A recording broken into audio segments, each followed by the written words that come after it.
Well, hello everyone. Jane here from Your Weight Loss. Hello, Alicia. Hello, boo. Woo, ba-ba-da-ba-ba-doo. How are you Woo! doing? Woo, boo, boo. I don't know. Pew, pew, pew, pew. Nah, is that it? Is that what I usually do?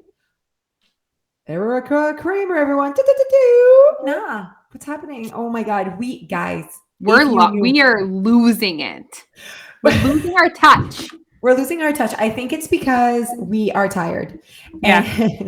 And so we're trying to get ahead here because we're trying to be like normal people and have vacation time. But our content needs to keep coming out while we're on vacation, right? So we have to, if we want to go on vacation, we have to pre-record shit and we have to like be on it. And right now, honestly, we're trying to breathe from after the documentary and it's not going well. I know. I was gonna say, and we also just spent our one entire month like on the internet or on camera, basically. So it's like it's a lot. Talking.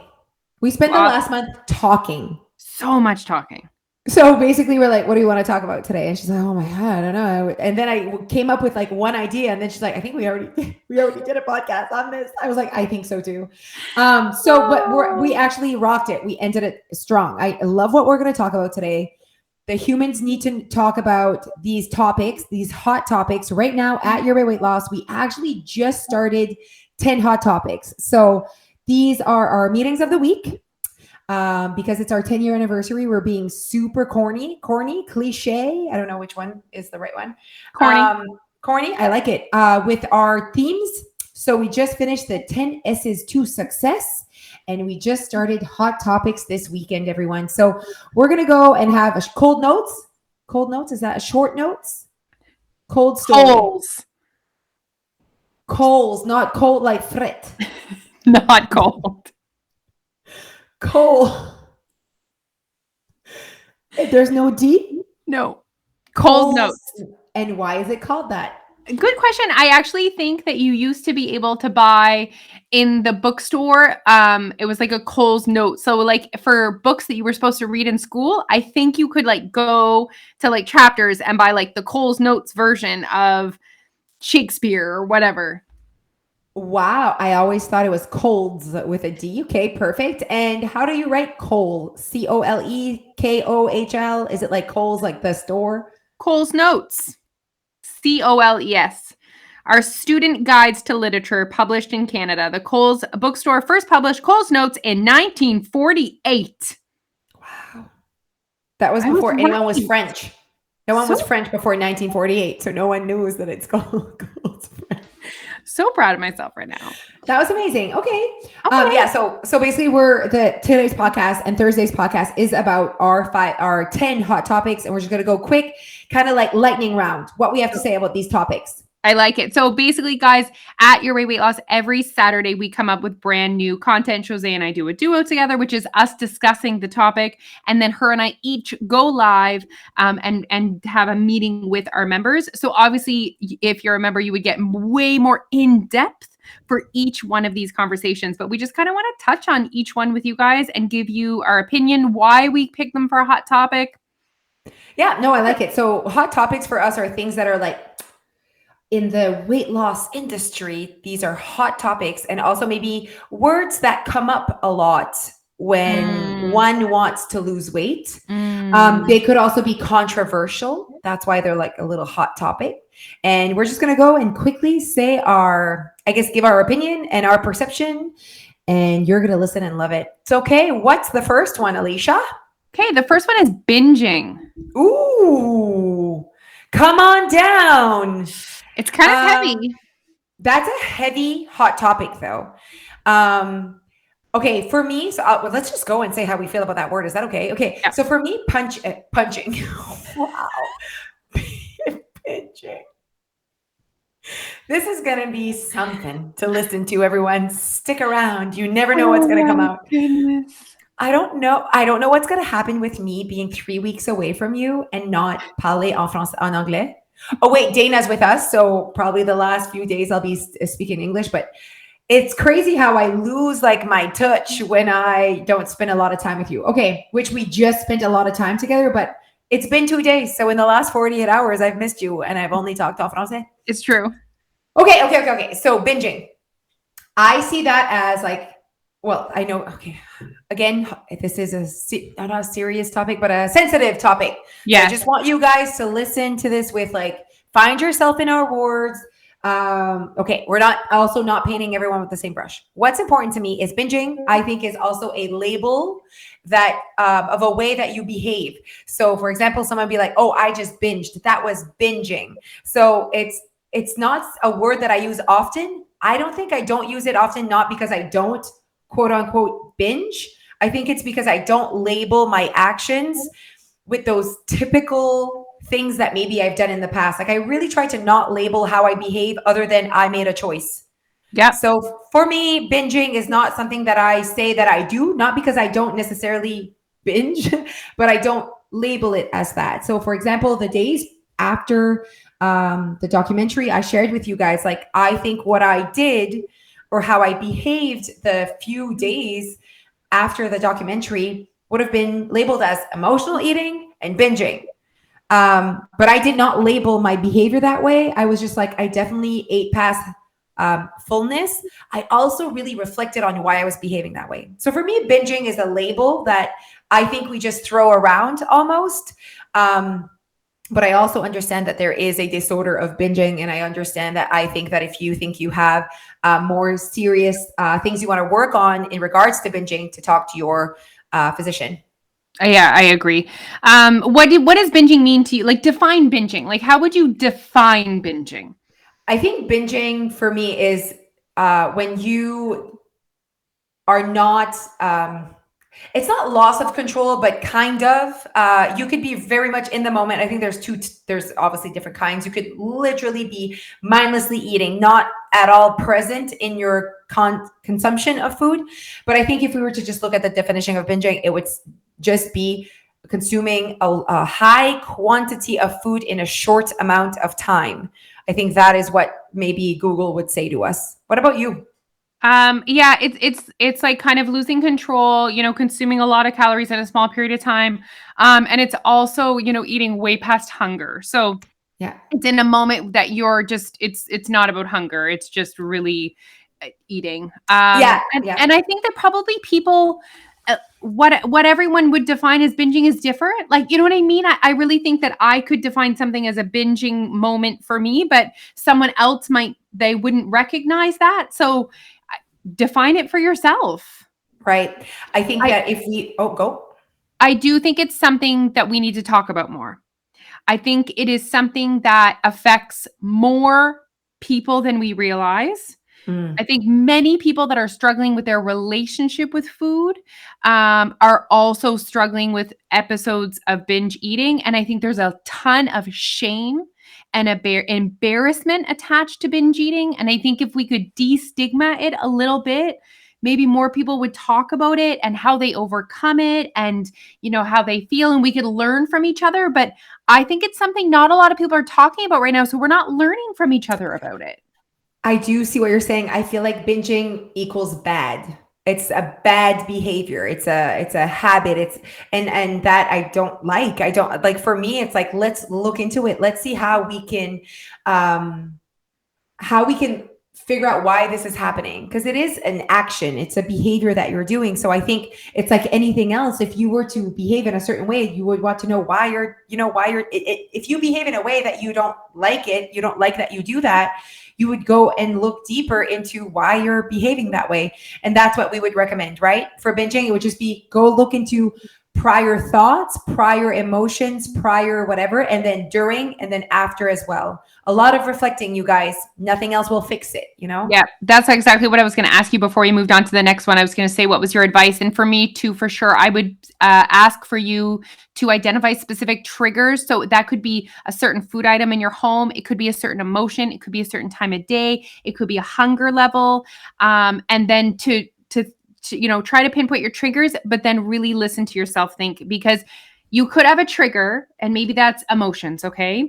Between the time that you have a trigger that is your emotion and you actually start acting, there are thoughts. And so we need to figure out what are your triggers and what are your thoughts before the action are actually happens. That's what we need to figure out. And the answer to you, I guess, fixing it or not behaving that way is there. The answer is before. Like your trigger, you had to figure out your trigger in order for you to divert your behavior, change your behavior. Yeah. And then there's no magic. It'll take Nope. time. You know, you'll have to work at it. I always say you win some, you lose some. It's like weekends. Like, you know, you can have weekends where you're really proud on how you behaved, you were reasonable, whatever. And you're like, you're not fixed for all weekends for the rest of your life. Like there's some weekends where, you know, there's some weekends where that won't, you know, you're not as prepared, or maybe your mindset's different, or circumstances are different, you know? Absolutely. Okay. So let's go to weekends. Oh, great. So weekends is another hot topic. Weekends is also a topic that comes up definitely in the conversation of weight loss and calorie deficit. Weekends are and will always be a part of one's life, whether that person is overweight, healthy, fit, whatever you want to label your neighbor or yourself. Weekends are a part of it. So for me, it's like, it's that one thing that we almost all have in common. You know, binging, maybe not everyone relates to it, but weekends, I would say 99.9% of society would relate to how we behave differently on weekends, as we should. I think that thinking that you will behave the same way on a Monday than on the Saturday is not realistic. It's not, you're not going to eat the same things. You're not going to probably move your body the same way. You might not as well. But I do think that weekends is definitely hot topic. And I think we should talk about it more, actually. When it comes to weight loss, I think that people are often set up for Monday to Friday, and we're not talking enough about the damages of the weekend and how we can better our weekends to get the success we want, you know? Yeah. And I think that people, maybe it's an area that we could work on our calorie awareness as well. Right. Yes. You know, often people are frustrated and saying to us, I just don't know why I'm not losing weight, you know, when they, you know, show us a typical day, but then, okay, but wait, what is Friday, Saturday, Sunday like?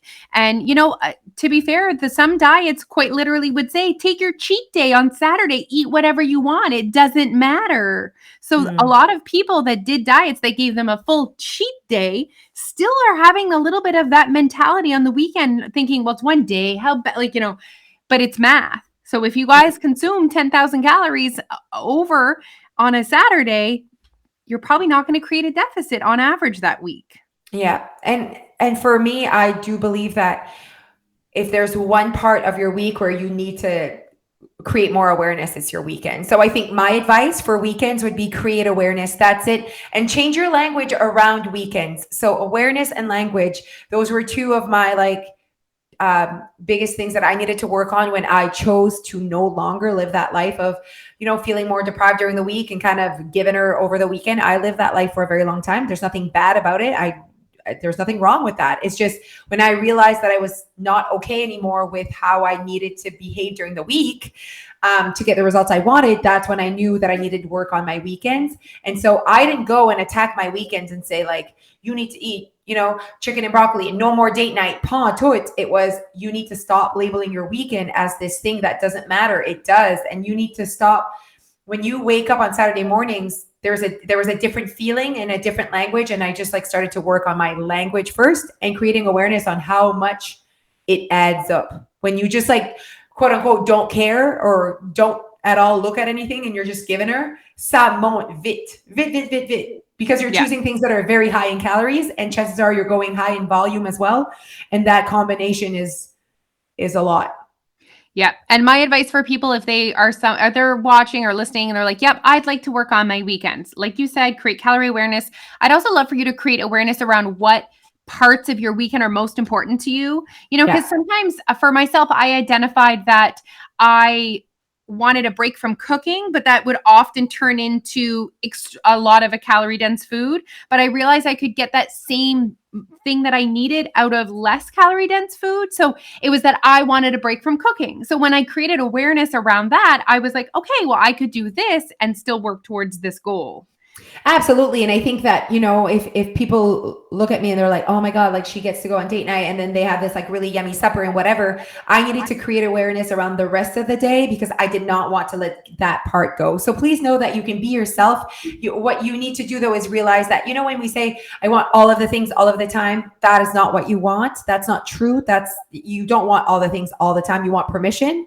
And I do feel like on weekends, having more awareness around the language that you're using around the food that you're eating, and also the experiences that you really, really enjoy on weekends, like not cooking, going out with friends, going out to date night, why are we eating, this very calorie dense breakfast at home when that's not a part of like really what you're looking forward to, Or like even I would just like take random bites of the kids' stuff because it was a Yes. Saturday. Yeah. Like You just what? like finish their plates, Yeah. Yeah.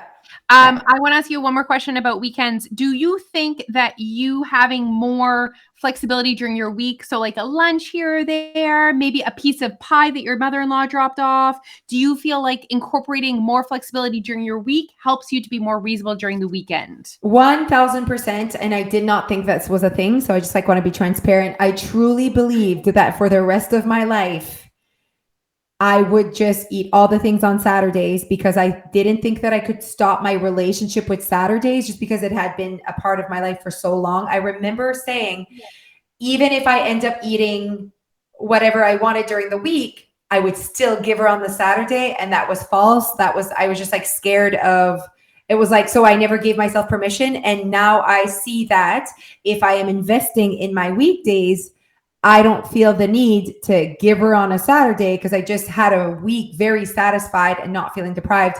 And I know that when we did our masterclass, someone commented that and said, for me, it's always weekends. I always do so well during the week, and then weekends I give her. And in my mind, that's your body, your brain giving you a message. And I didn't listen for years, but that's okay. I'm allowed to like learn at my pace and whatever. So again, nothing's bad, but it's just, I truly believe, like we said, even on the vacation podcast, I was not listening to the fact that when I was on vacation, I would give her. And I thought that was just what it was. But if I would have really listened and created awareness, that was my body and my brain telling me something. So just like us after eating Tim Hortons, we knew while we were doing it that this was not sustainable and whatever. But my brain and my body, the way I behaved after it was done, clearly a message that was not the proper way to go. But we knew that. Whereas sometimes when you're in it, you think you're not feeling deprived. You think I got this. No, this is the best. But why are you behaving that way the weekend then? There's something there, you guys. So just like, again, listen to your behavior. Yeah. Look at your behavior, basically. Yeah. And you know what? It was a limiting belief for you. That was that was a limiting belief for you. And that's okay. We all have limiting beliefs. But sometimes those beliefs are what is holding us back from progress. And you didn't. And progress doesn't mean even the scale. Progress could just be a better life. Oh, absolutely. A better relationship with food. Yes. You having more control over food.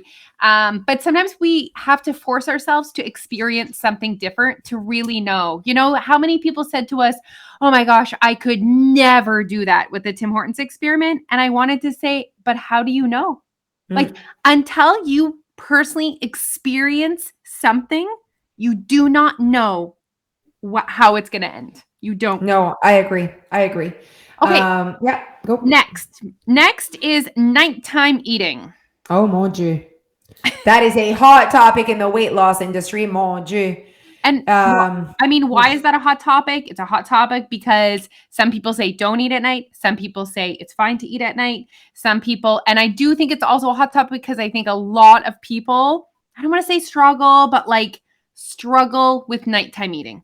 Absolutely. I think that it's up there with weekends, with where people don't recognize how much they can consume during that period of time. There's like two pieces to nighttime eating. There's that piece, Leash, where people do struggle to consume reasonably, or it's just like a high calorie time of day. People are tired, whatever. But it is what it is. It's like weekends. Right? Yeah. Evening emotions are different than morning emotions. It's just what it is. Well, weekend emotions are different than Monday emotions. So evening or nighttime eating definitely is a hot topic for that reason. And I think that that's why the diet industry was really almost advising people to just not eat at night because they knew it would help them create a calorie deficit. But then that kind of damaged other things by scaring people that you can never eat at night if you want to lose weight. And that's just not true. So there's like two conversations here to be had for nighttime eating. Yeah, and we've always advocated for just telling people what it is and they can make their own choices, because some people do eat at night and can eat one small portion and it's great and it's a big part of their happiness. Some people are really hungry at night. Some people's lifestyle, maybe they work shift work and it's, you know what I mean, it's just the time that fits for their life to have a meal. Like, people Yeah. need to know what they can do. Yeah, no, I always feel bad about that piece where you said shift worked. I always feel bad for people that have shift worked and have gone through the diet industry because their work did not fit the mold. Do you know what? You are so right. And Yeah, often people say to us, "Oof, I work shifts." And it's the reason why they think it's going to be so hard or almost impossible is because of all the rules of diets are harder to fit with a shift worker. absolutely. You're so right. Yeah. So that's why I always feel like they feel like they're like doomed for like, oh, my job stops me.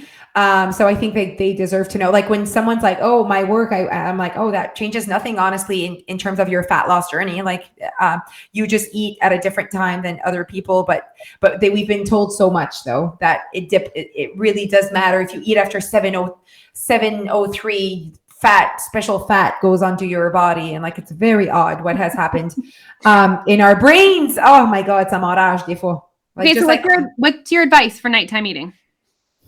I think that people need to how annoying are we about creating awareness, huh? But I mean, we are an awareness program.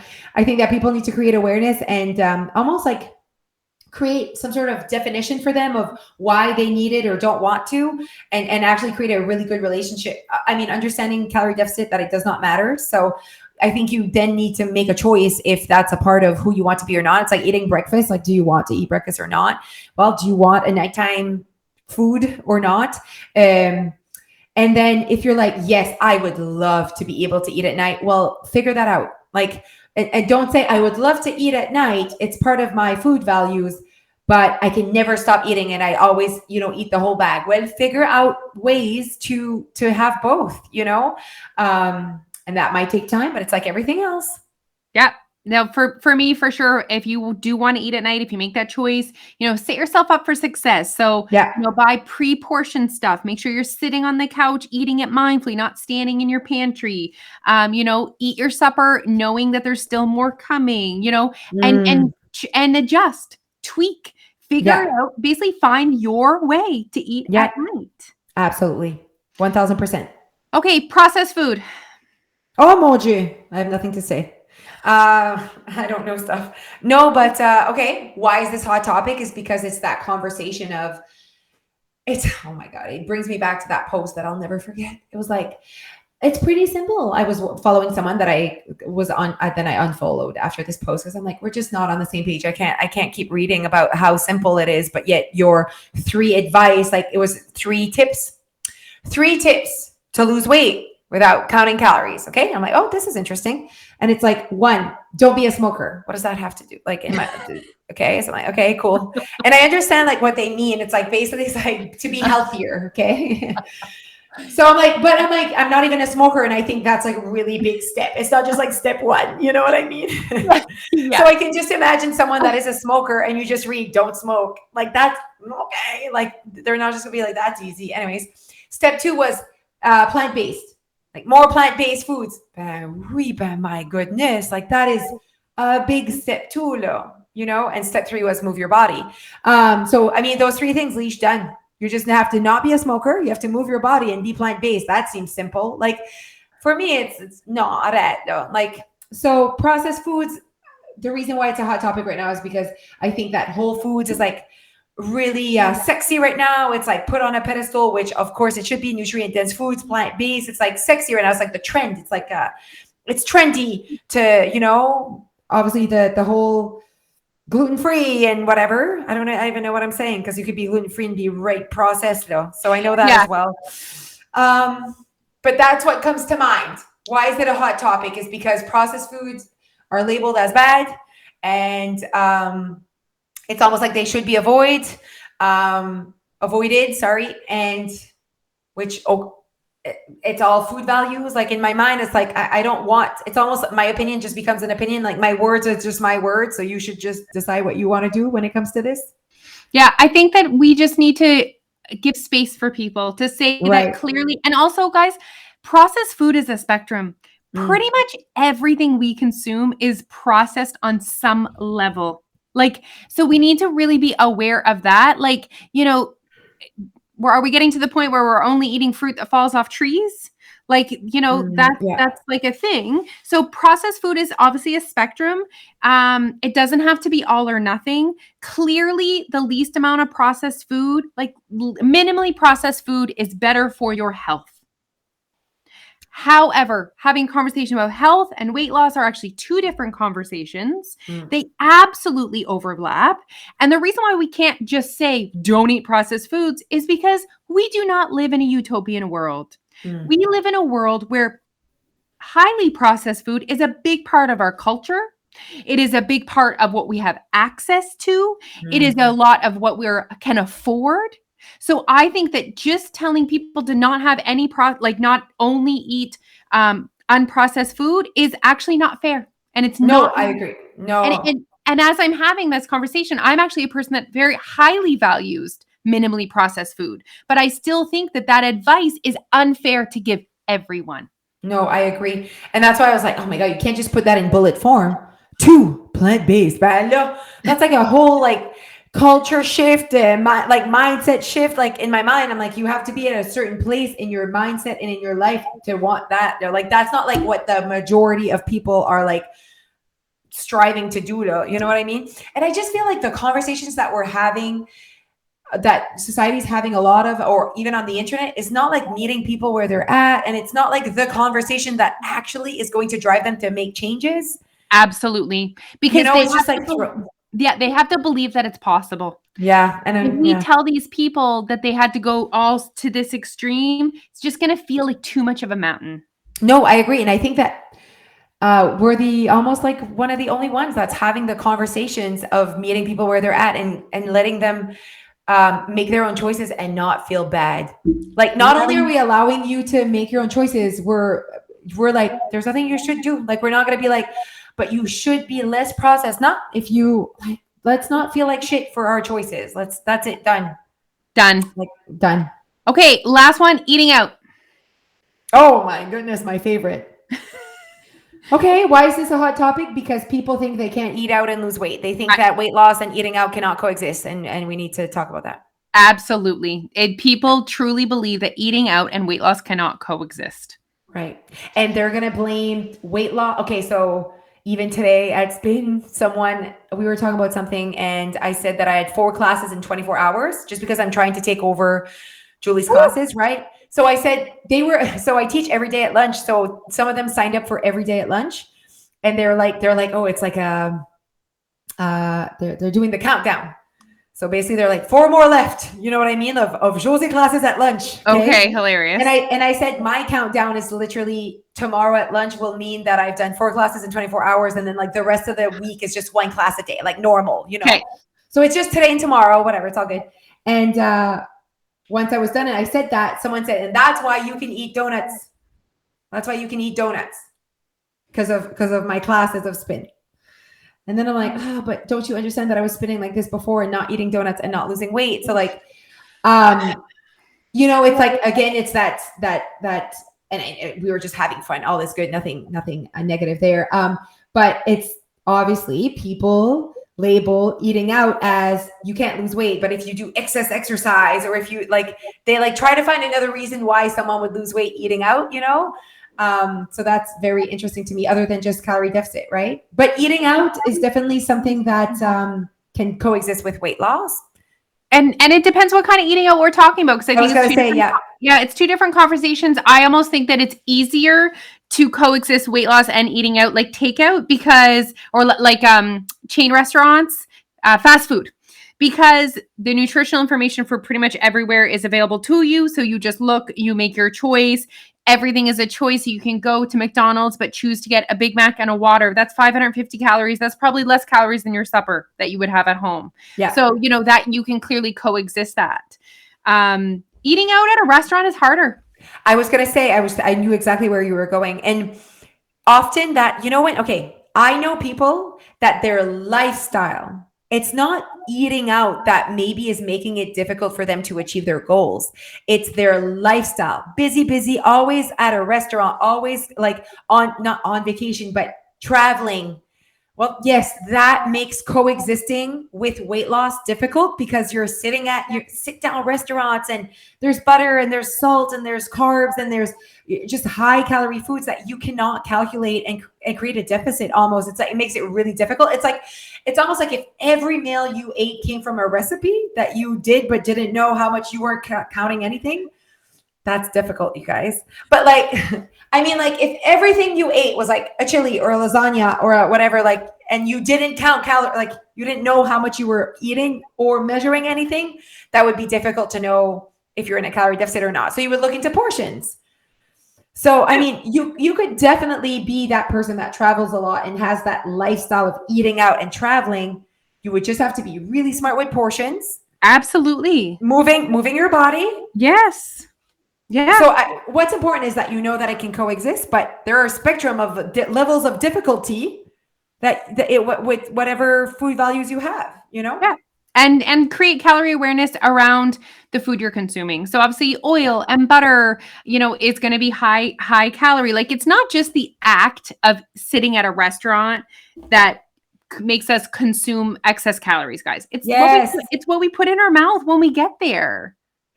Yes. And how we set up our mindset prior to getting there, how we set up our life prior to getting there, all of it combined, So I said, yes, but that's just when she said that about the donuts, I said, sure. But there was other aspects to me being able to eat 66 donuts in a month and lose weight. Like there was other things, not going out on weekends and whatever, like all the other parts that I needed to play with. And at the end of the day, I was just in a calorie deficit. It's that simple. Okay. And for me, I get why I think I get so passionate is because I think some people fear eating out. And so then when they're on a diet, they avoid eating out or they have anxiety about eating out. And we just want to help our members create a relationship with food, which includes eating out, that they can go and enjoy themselves without the drama. They can make their choices and move on with their life because life is about more than just weight loss, guys. Yeah, that is what we do. And eating out is really, I think, to me, it's a very special thing to do. And I don't want to do that feeling stressed, with anxiety, with fear of weight gain. I want to go and be in the moment, make my choices based on my knowledge and enjoy. Yeah, no, I think that was great. I love it. Okay, well, that was we gave them tons of info and that was fun. So the next one, we'll do our next 5 hot topics. Thank you for listening, everyone, and happy end of March. Bye. Bye.